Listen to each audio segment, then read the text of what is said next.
שלום חברים יקרים, היום אנחנו לומדים את הפרק שהוא בפסח ממש, בט"ו בניסן. אז אנחנו עדיין באמצע פרק מ"א, ואומר לנו אדמו"ר הזקן כך, דבר מדהים.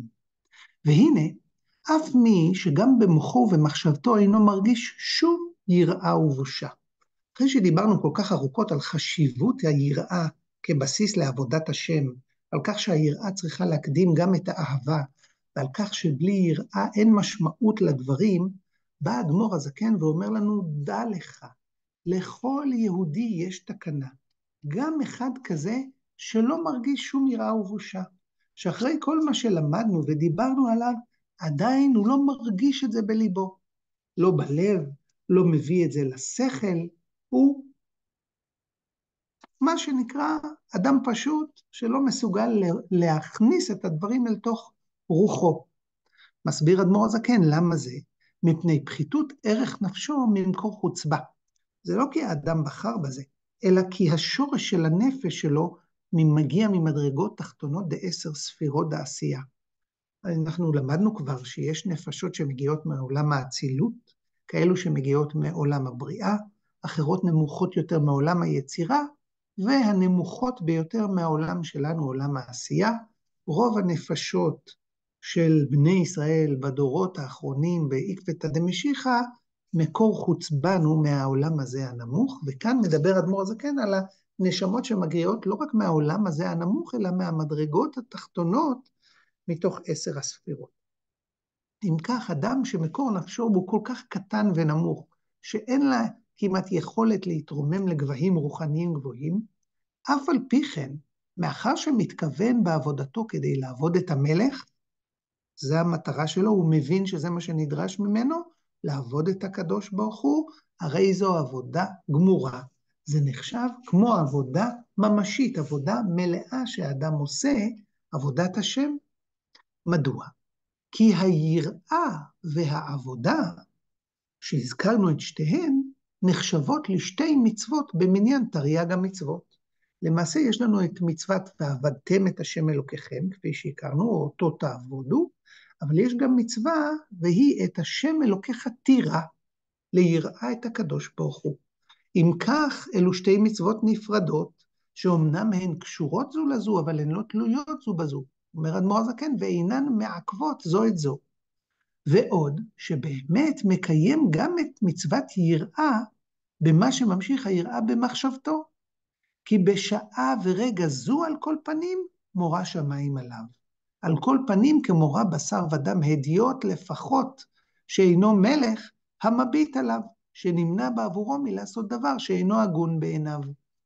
המדרגה הכי נמוכה של יראה, שהיא בעצם היראה מאדם אחר, שבמקרה הזה אומר אדמו"ר הזקן, אפילו אדם שהוא לא מלך, לא פחד ממלך, מרוממות המלך, אלא מאדם פשוט ביותר, שהסיבה היחידה שאני נרתע ממנו וירא ממנו, היא כי מביך אותי לעשות לידו דברים לא הגונים. פשוט יראה כזו שהאדם רואה שאחרים מסתכלים עליו, וזה מונע ממנו לעשות דברים לא ראויים. אומר אדמו"ר הזקן, גם זה נקרא שיש עליו מורא שמיים. גם אם הוא פוחד מהקדוש ברוך הוא פשוט לא לעשות לידו את הדברים האסורים, זה כל מה שמרתיע אותו, זה נקרא מורא שמיים, אומר אדמו"ר הזקן. ואפילו אם זה רק בשעה ורגע זו על כל פנים, אם זה לא משהו שהוא מסוגל שיהיה איתו כל הזמן, אלא רק ברגע מסוים הוא חש את זה, לפחות, אומר אדמו"ר הזקן, זו נקראת יראה, כמו שלמדנו מגדול התנאים, כמו שאמר רבן יוחנן בן זכאי לתלמידיו, יהי רצון שיהיה מורא שמיים עליכם כמורא בשר ודם, כך הוא אמר להם לפני פטירתו, ושאלו אותו תלמידיו, מה? רבי, זה מה שאתה מאחל לנו? שנפחד מהקדוש ברוך הוא כמו שאנחנו מפחדים מבשר ודם? זו לא מדרגה נמוכה? ענה להם רבן יוחנן בן זכאי, תדעו, כשאדם עובר עבירה, אומר שלא יראני אדם חולי. הדבר שהכי מביך את האדם לעשות עבירה היא שיראו אותו אחרים. ובזה מאוחדים גם הגדולים ביותר וגם הקטנים ביותר. הפחד ממה יגידו עליי, איך יתייחסו אליי. ולכן המדרגה הזו, אומר רבן יוחנן בן זכאי, היא מדרגה נפלאה. אם אדם יוחז בכך כלפי עבודת השמיים שלו, עבודת השם שלו, ורק מהמדרגה הנמוכה הזו יתחבר אל עבודת השם ויעשה אותה כראוי, דיינו בכך, אומר אדמו"ר הזקן. רק שיראה כזו, היא נקראת יראת התאה, יראה נמוכה. וזאת יראת חטא שקודמת ליראתו. ממה הוא מפחד כאן בעצם? מלעשות חטאים, כי אחרים יראו אותו עושה את זה.